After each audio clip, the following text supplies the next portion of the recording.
Pois é, e graças à experiência de ter vivido na Europa, mais precisamente na Inglaterra, nos anos 70, onde a gente tinha a oportunidade de conhecer melhor o que se passava no Brasil. Nunca me esqueço, fui à Holanda numa exposição de Anne Frank e o primeiro painel era a morte de Herzog e uma faixa que dizia que discriminação e preconceito não eram coisas do passado, né? Continuavam acontecendo. E essa oportunidade foi muito importante, não só para criar uma consciência crítica maior, até porque você de fora enxerga coisas que dentro talvez te passassem despercebido, né? E também com relação ao feminino, ficou muito evidenciado a discrepância entre o que é a cidadania das mulheres na Europa para as mulheres latinas e do Caribe em geral. E em termos de Brasil, tudo a conquistar, né? Eu mesma presenciei várias vezes mulheres aqui, até para se empregar, precisando fazer teste, né, de urina para ver se estava grávida ou não.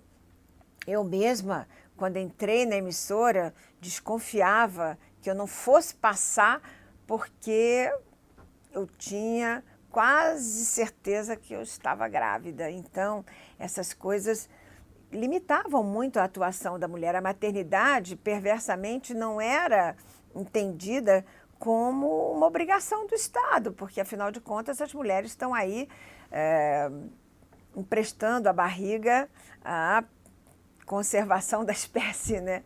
Então, a gente precisa, inclusive, envolver os homens, né? Porque filho não é só da mãe e a gente sempre fez questão de dizer isso. E eu, logo que voltei da licença maternidade, eu queria muito creche e aí a gente já se mobilizava em torno dessas questões que acabaram nos microfones, fazendo com que o mulherio se animasse a bater panela, a fazer abaixo-assinado. Já existiu um movimento no Brasil?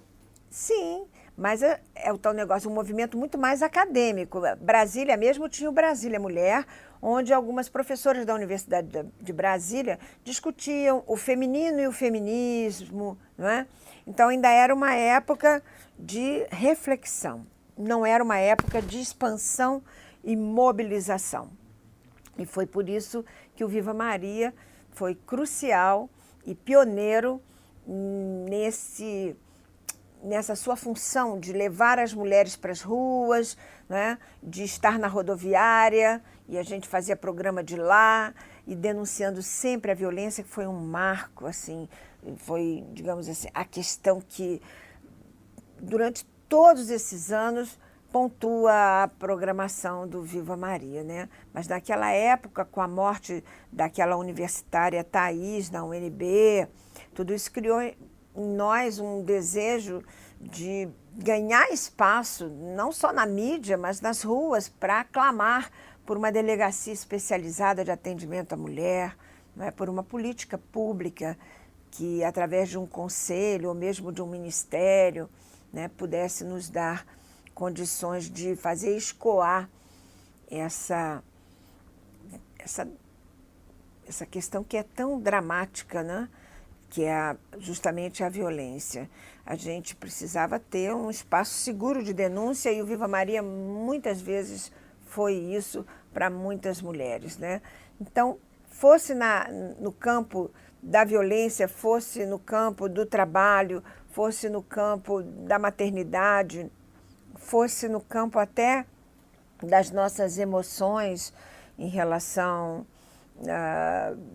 ao trato com companheiros, a gente sempre pontuou